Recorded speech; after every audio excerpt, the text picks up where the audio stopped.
Itituloy dagiti damag na pagkasatan ti Siyudad Candon ken ti Ilocos Sur Medical Center gapita mismo nga ni First Lady Louie Araneta Marcos tinangidaulo iti inaugurasyon dagiti kabarbaro nga building ti nasaong ospital.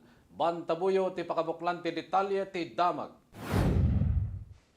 Saan laing nga love for all itinatendara ni First Lady Luis Araneta Marcos iti Siyudad Candon. Iti kalman, indawalwan na pa iti panakainaugurar iti dialysis building ken infection disease building iti Ilocos Sur Medical Center. Kadwana da DOH Secretary Ted Herbosa, Regional Director Juan Paula Sijonco, Deputy Speaker Christine Singson, Candon City Mayor Eric D. Singson, ken ISMC Head Dr. Angel Trinidad. All together in 3, 2, 1. Congratulations, Ilocos Sur Medical Center! Nablesan da jay dialysis center kan da jay infectious disease center. Gat agyaman akman kani First Lady ta nayanos na nga pinasyar da ito'y Ilocos Sur Medical Center. Kat kastamat nga imbaga nga tulungan na ti medical center iti na panakapadakkel ti facilities na.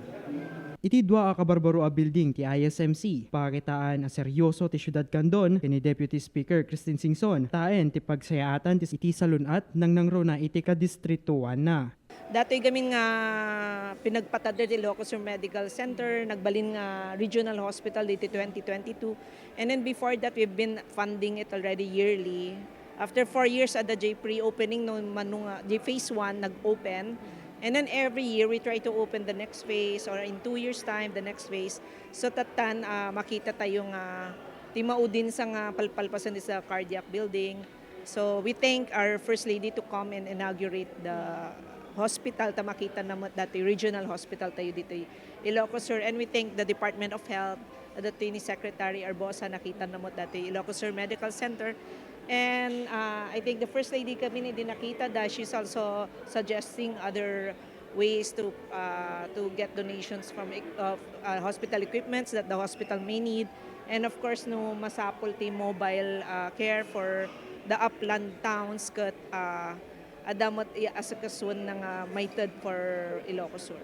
Numan pa'y nasa uni PBBM ti zona na may nagiti zero billing. Kinuna ni Congresswoman Christine. Akit kitayan da nalaing ti ISMC ang maited da iti daytoy. Van Tabuyo, ti Red Pass News.